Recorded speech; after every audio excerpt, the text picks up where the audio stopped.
Viniste al mundo que creaste a rescatar a un pecador.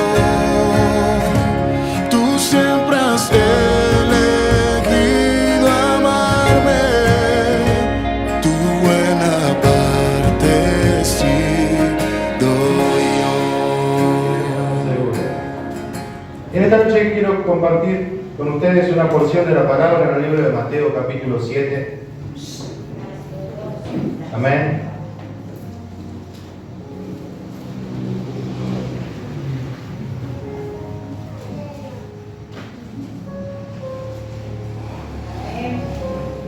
Mateo capítulo 7. Aquel que no tiene Biblia puede leer aquí en la pantalla. Verso 21. Vamos a leer.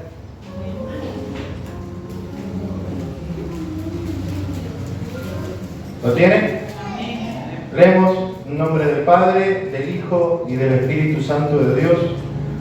No todo el que me dice Señor, Señor, entrará en el reino de los cielos, sino aquel que hace la voluntad de mi Padre que está en los cielos.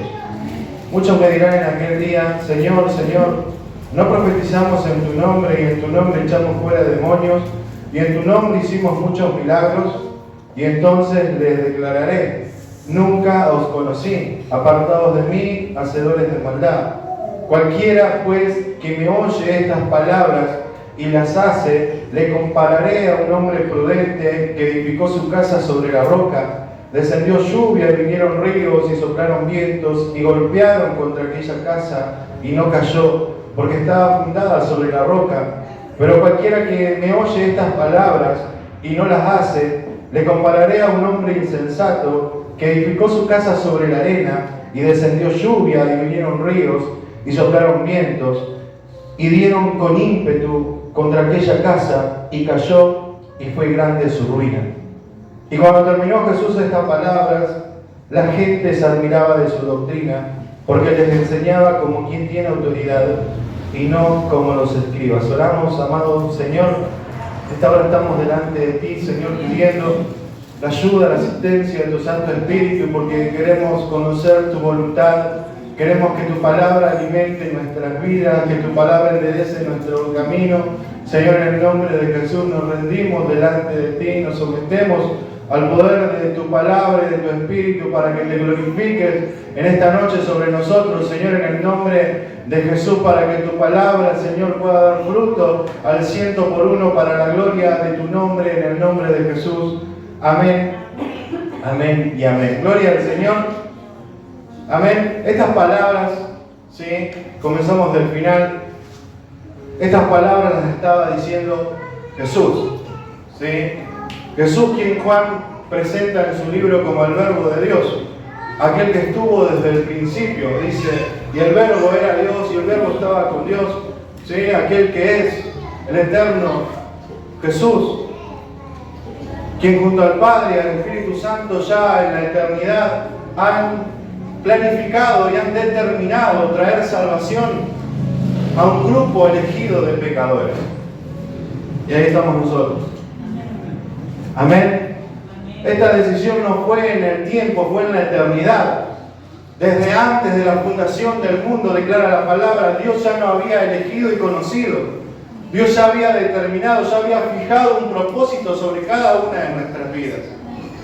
Y este Jesús, a quien el Padre ha hecho Señor por sobre todas las cosas, quien en la eternidad ya había decidido venir, porque si bien dice la palabra que el Padre lo envió, pero Él voluntariamente, dice, puso su vida para traer salvación, Él estaba hablando a sus discípulos.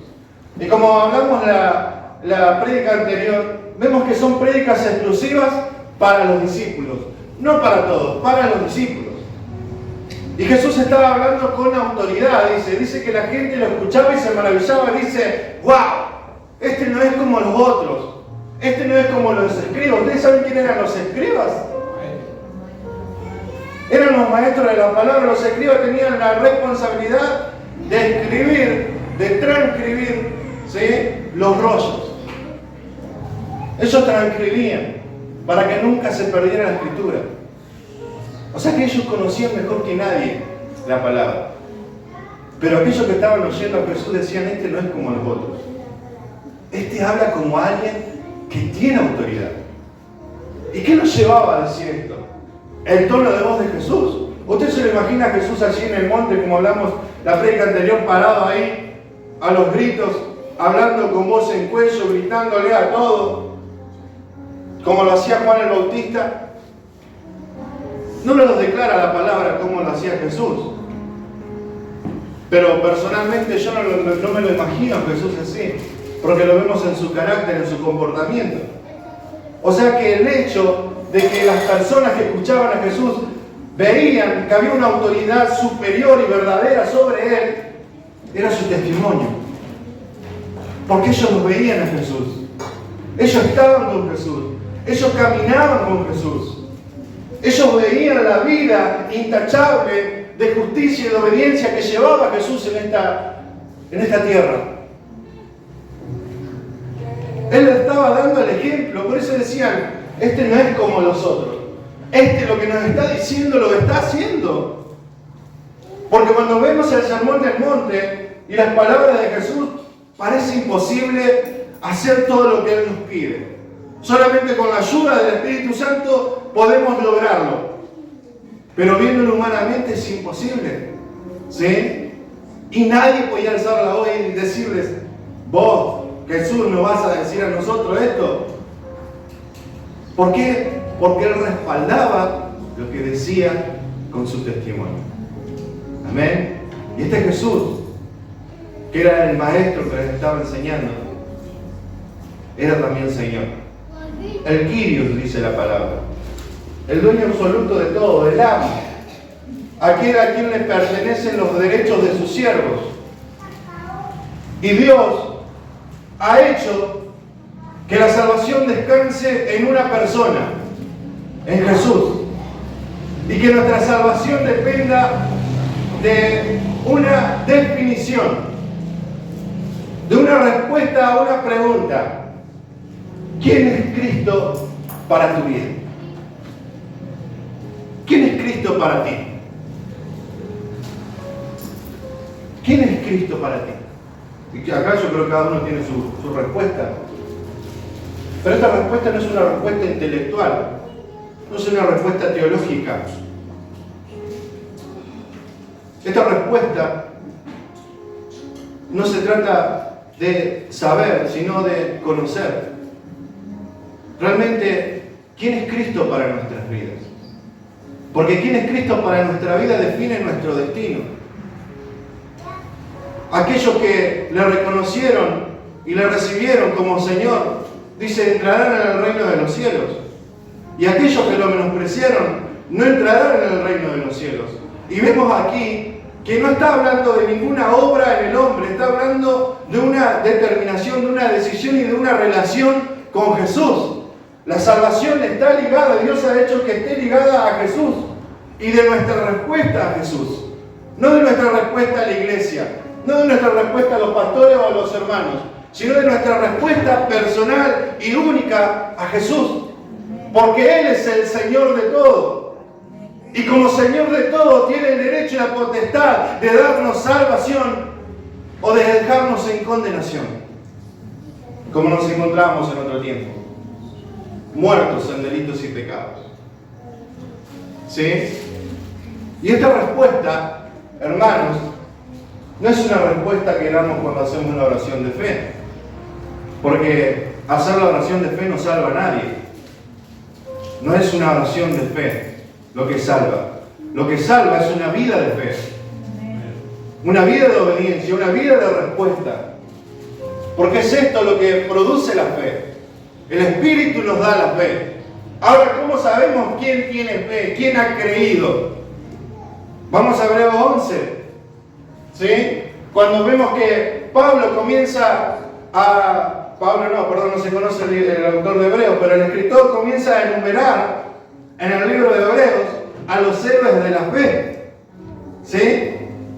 Y cuando el escritor está detallando a aquellos que se encuentran allí como héroes de la fe, no está anotando nombres, no está pasando un listado, dice, bueno, tenemos aquí a Abel, a Abraham, a Moisés, ¿a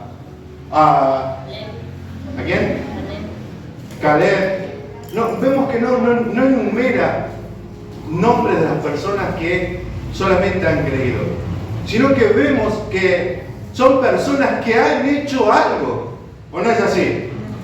¿Sí? Cuando dice, por la fe, Abel, por la fe, Abraham, por la fe, Moisés, y comienza a detallar algo que hicieron, no algo loco, como muchas veces nosotros pensamos. Yo tengo fe y bueno, voy a hacer que esta agua se convierta en vino. Dios no me ha dado fe para que esta agua se convierta en vino. Dios me ha dado fe y te ha dado fe y nos da fe por medio de su Espíritu. ¿Para qué? Para obedecer a la palabra. Amén. Porque las cosas, las hazañas que los héroes de la fe hicieron, no fueron cosas para sobreexaltarse ellos mismos, sino que fueron cosas para exaltar al Dios de su salvación. Amén. Cuando vemos que Moisés dice, por la fe, Moisés se rehusó a vivir los privilegios como príncipe de Egipto. Y no vemos que se exalte él ahí. ¿Sí? Pero Dios era exaltado por esa decisión, porque él no quería tener nada que ver con ellos.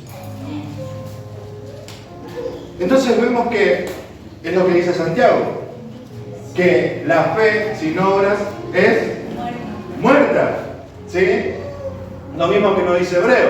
O sea que la decisión que nosotros tomamos con respecto a Jesús no es una simple confesión, no son simples palabras, ¿sí? No es un encantamiento para entrar al reino de los cielos. No. No es una fórmula mágica, yo declaro esto y sucede. No. Sino que lo que nosotros declaramos públicamente, ¿sí? Confiesa, por eso se llama confesión de fe, confiesa lo que hay en nuestro corazón. ¿Sí? Y ahora lo que hay en nuestro corazón debe hacernos vivir. ¿Y cómo debemos vivir? Debemos vivir, dice Habacuc, el justo por la fe vivirá. Amén. Entonces cuando la Biblia dice que nosotros somos aquellos locos que viven por fe, no significa que somos esos locos que bueno, no tenemos para comer, no tenemos para comprar lo que queremos y estamos contentos. No habla de eso. Hablamos que somos los locos de la fe. ¿Por qué? Porque seguimos respondiendo al Evangelio a pesar de que hay luchas, que hay pruebas, hay dificultades, hay necesidad, hay enfermedad. Amén. Por eso seguimos respondiendo en fe. Por eso nos llaman locos de la fe. ¿Por qué? Porque seguimos firmes, confiando en la promesa de aquel que nos ha llamado. De aquel que dijo, yo estaré con ustedes todos los días hasta el fin del mundo. Amén. Porque a veces parece que Dios no está. Pero la fe te hace seguir arraigado a ese Dios que hizo la promesa. A este Cristo que prometió salvación. Amén. Y entonces llegamos a este punto donde Jesús, luego de haberle dado una larga enseñanza a sus discípulos, le dice y les aclara, miren muchachos, no todo el que me dice Señor, Señor, entrará al reino de los cielos. ¿Por qué? Porque ya lo hemos dicho. Porque no se trata de decir, se trata de vivir. No se trata de saber quién es Jesús. Hasta los incrédulos saben quién es Jesús. Los demonios saben quién es Jesús. Tiemblan y creen, dice. Reconocen, Él es Jesús, el Hijo de Dios. Pero no le obedecen. Esa es la diferencia. ¿Sí? Y esa es la diferencia de una verdadera respuesta, de un verdadero creyente, de un verdadero cristiano. Alguien que responde en fe y reconoce a Cristo como su Señor. Entregándole nuestras vidas, reconociendo lo que dice la palabra Señor. Tú eres mi Señor, tú eres el dueño de mi vida. Tú tienes todos mis derechos, mis voluntades, mis deseos, mis anhelos, todo te pertenece a ti ahora. Lo mismo que decía Pablo, para mí el vivir es Cristo, yo no tengo otra cosa acá en la tierra, decía Pablo. No tengo nada, solamente tengo a Cristo. Y es Él el que dirige, el que me lleva, y que me guía, el que me encamina, y el que me da, y el que me saca. El que permite las cosas que no quiero. pero que también me da la salida. Eso es el Señor. ¿Sí? Ese es nuestro Señor. Y eso es reconocer a Cristo como Señor. Porque en aquel lugar, fíjense lo que dice, en aquel lugar, en ese día final, dice, muchos me dirán en aquel día, Señor, Señor, no profetizamos en tu nombre, y en tu nombre echamos fuera demonios, y en tu nombre hicimos milagros. Comenzaban a exaltar todo lo que habían hecho. ¿Y cuál fue la respuesta de Jesús? Y entonces le declararé, nunca os conocí, apartado de mí, hacedores de maldad. Jesús no le dice, no, ustedes no hicieron nada. Jesús no niega lo que han hecho. Jesús en ningún momento le dice, no, yo no los vi. ¿Qué día fue? A ver, díganme, no recuerdo en qué iglesia lo estaban haciendo. A ver, ¿cuántos se convirtieron cuando les predicaron? Jesús no está negando en ningún lugar lo que habían hecho. Sino que Jesús se enfoca en la relación que había con él. ¿Por qué no le dice, ustedes no lo hicieron? No le dice, yo no los conozco. Nunca os conocí. Yo no sé quiénes son ustedes. Ustedes no han tenido una relación personal conmigo. Ustedes no han vivido para mí. Ustedes han vivido para ustedes. Ustedes no lo hicieron para mí y por mí. Lo hicieron por ustedes y para ustedes. Ustedes no estaban involucrados ni interesados en darme gloria a mí. Ustedes buscaban el aplauso de los hombres. Ustedes no tenían los ojos puestos en mí. Ustedes tenían los ojos puestos en la tierra, en lo que perece y no en lo que permanece. ¿Es esto lo que le está diciendo Jesús? Otra vez Jesús vuelve a enfocar esta relación que hay entre un incrédulo y un creyente. ¿Sí? El incrédulo no reconoce al Señor. Lo puede decir con su boca, pero su vida es una vida de incrédulo. ¿Por qué? Porque vive como que no tiene Señor. ¿Sí? Pero un creyente vive teniendo un Señor. ¿Por qué? Porque se puede ver en su vida que no hace lo que quiere, que no corre detrás de sus deseos, de sus emociones, que es precavido, que es prudente, que encomienda su camino, como decía la palabra ayer que ministraba la pastora, encomienda todas las cosas porque reconoce que Él es el que dispone, es aquel que ha reconocido que su vida no tiene sentido porque separado de Él nada puede hacer, que no se enfoca solamente en lo terrenal y en lo ministerial y en lo eclesiástico como para dar una pantalla, sino que se interesa más en la intimidad y estar cerca de su Señor. Porque nada podemos hacer, hermano, aunque muchos lo hacen, nada podemos hacer, esta es la diferencia, nada podemos hacer para la gloria de Dios si estamos lejos de Dios. Aunque la gente lo aplauda, aunque la gente grite. Quiere ver que no le está dando gloria a Dios. Necesitamos estar cerca de Él, que Él nos conozca. Que Él nos conozca. Ese es el mayor galardón del creyente. Que Dios te conozca. Que Dios me conozca. No que los hombres me conozcan. No, a mí nadie me tiene en cuenta. Todos se olvidan de mí. ¿Qué importa? Que se olviden. Que se olviden. Que no me tengan en cuenta. Si fuera necesario para ganar a Cristo. No importa. Lo importante es que Él me reconozca. Que Él conozca mi voz. Que Él conozca mi vida, porque estamos desnudos delante de Él. Nada podemos ocultarle. Pero ahora abiertamente nos rendimos a Él.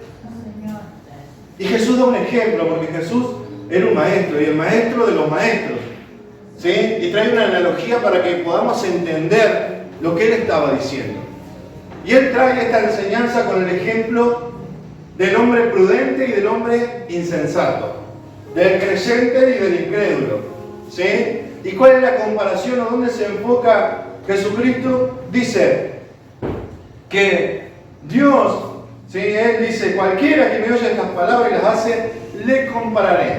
¿Sí? Él está diciendo, aquel que está respondiendo, aquel que realmente me ha entregado su vida, aquel que realmente ha creído, ese, lo voy a comparar para que ustedes entiendan, dice Jesús, con un hombre prudente, que edificó su casa sobre la roca. ¿sí? Y cuando vinieron las tempestades, su casa no cayó. Pero al insensato, dice, lo compararé como aquel que edificó sobre la arena. Y la diferencia acá la vemos en algo muy importante que dice el Señor. Y señala que el hombre prudente es aquel que oye, ¿sí? Como estamos haciendo nosotros hoy, que oye la palabra y que la obedece. Y el insensato es aquel que oye la palabra, como estamos haciendo nosotros, pero no la obedece. ¿Sí? No dice, no agrega algún sacrificio personal. Dios está pidiendo obediencia a su palabra, porque Él es Señor. ¿Sí? Y como dijimos, el Señor está por encima de sus siervos. Y el Señor es el que da órdenes a sus siervos. Y el Señor es el que da directiva a sus siervos. ¿Y qué espera el Señor de sus siervos?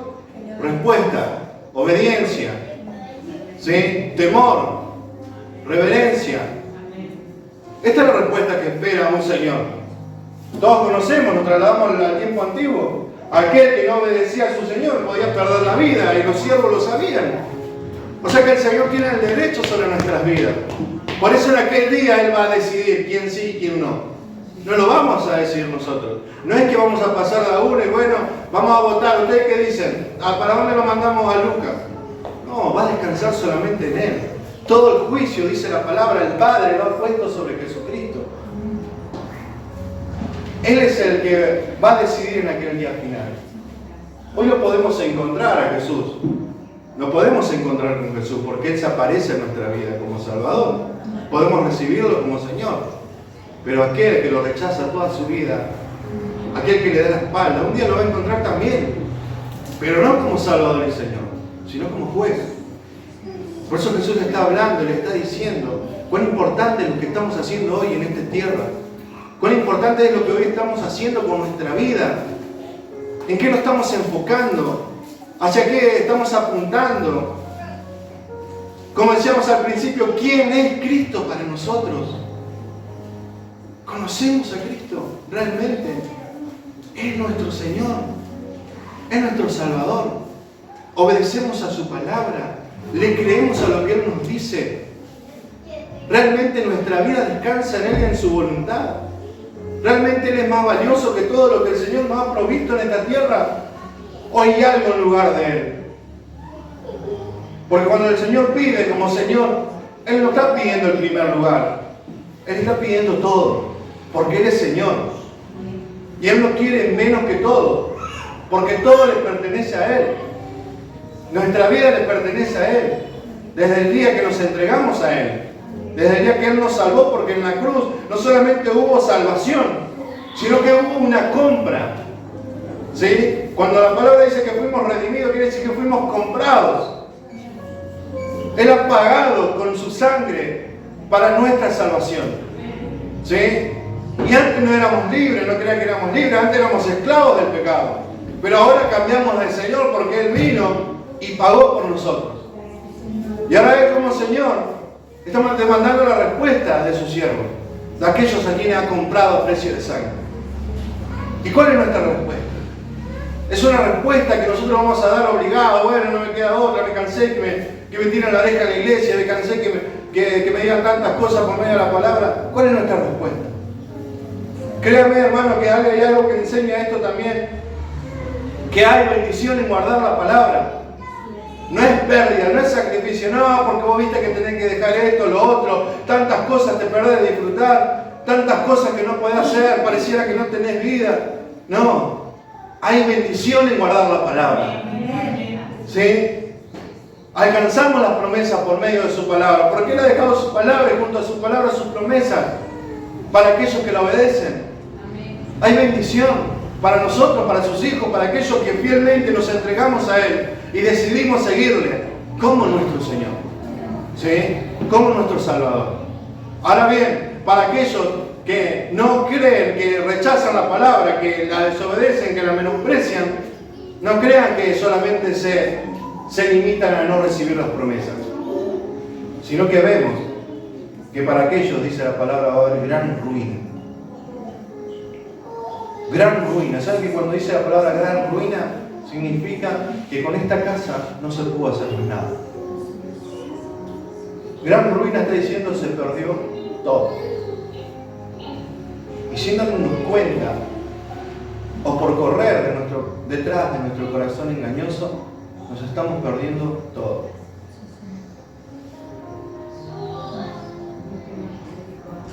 Porque la ruina, a la larga o a la corta, la tempestad llega, la dificultad llega, los ríos golpean, ¿sí? Es algo que nosotros no podemos ver cómo está cada uno fundado. Pero la dificultad va a dar evidencia dónde estamos plantados. ¿Estamos obedeciendo o no estamos obedeciendo? Si realmente Cristo es nuestro Señor o no es nuestro Señor. Se va a ver. Se va a ver. A la larga, a la corta, el tiempo lo saca a la luz, se va a ver. Por eso vemos que cuando el Señor llama a sus discípulos por medio de esta reflexión final, porque es como cierra la enseñanza que Él da a sus discípulos, vemos que Él llama para que ellos despierten y presten atención a estas cosas. Porque no era una amenaza que el Señor estaba dando. Era una advertencia. Una advertencia de la cual nadie escapa. Solo podemos hacer oídos sordos en esta noche, seguir nuestra vida como si nada.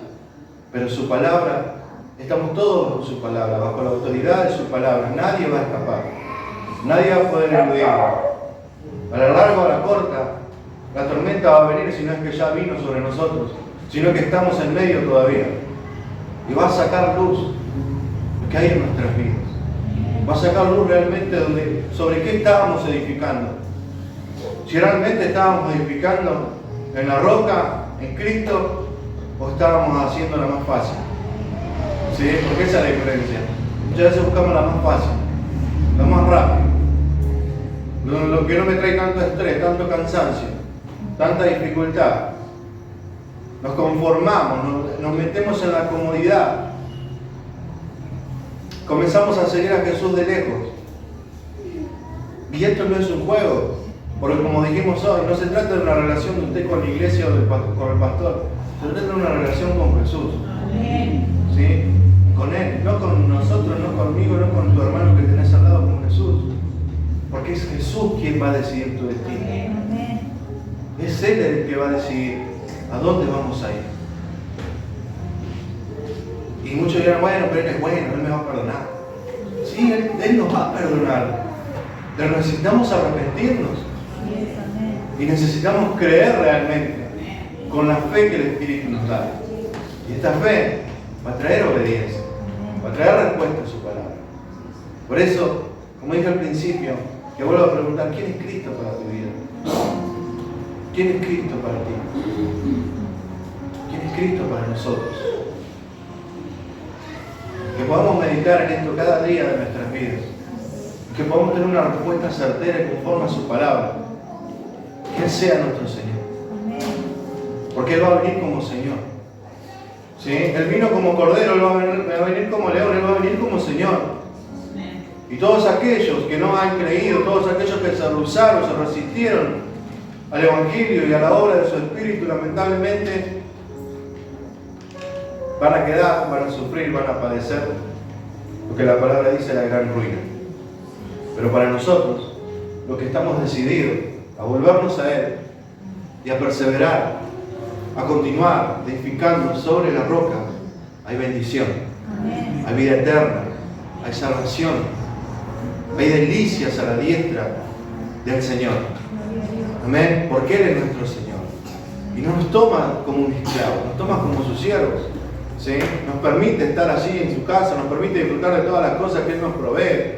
Nos ha hecho hijos, adoptándonos, de siervos, adoptándonos como hijos. Y hoy como hijos somos coherederos junto a Jesús de su gracia y de las riquezas que Él obtuvo en la cruz del Calvario. O sea que no es pérdida, no es amargura el Evangelio, no es disolución, no es religión, no es una estructura como muchos creen, no es que te encajonan en algo. ¿Usted ha visto alguna vez un corral de las ovejas, a lo que dice Jesús? ¿Un redil? ¿Usted ha visto alguna vez un redil? ¿Sí? Vieron que dentro del redil siempre dice, y la palabra de Dios enseña, que hay pastos frescos, buenos pastos. Y está el pastor, ¿para qué? ¿Para qué? Para cuidarlas, para protegerlas, para proveerlas, para limpiarlas. Y fuera del redil, ¿qué hay? Destrucción, muerte, peligro. Nada. ¿Sí? Está el enemigo acechando. Ahora bien, ¿cuál es el cerco que nos limita del redil y de la nada que dijimos así? ¿Cuál es el cerco? ¿Cuál cree usted que es el cerco? ¿Cuál es el cerco que nos mantiene dentro? Cristo es el pastor que está junto a las ovejas. Y el cerco, el que pone los límites, su palabra. Su palabra. Su palabra te dice que sí, que no. David decía, Señor, en mi corazón he guardado tus dichos. ¿Para qué? Para no pecar contra ti. Porque la palabra es lo que trae luz. ¿Sí? Vemos nuevamente cuán importante es guardar la palabra en nuestro corazón, obvio. Amén. En esta noche, como te he dicho, esta respuesta la vamos a dar y no frente a un tribunal. La vamos a dar en nuestra vida, con nuestro testimonio. Como este maestro que predicó, les enseñaba con el ejemplo. ¿Sí? Como alguien que tenía autoridad. Él les mostraba el camino, cómo hacerlo. No solamente les decía, les mostraba cómo hacerlo. Ahora, sus discípulos, sus hijos, sus siervos, deben seguirle, deben obedecer, deben responder al Evangelio. Amén. Esta mañana, en esta noche, otra vez, en esta noche, ponte de pie.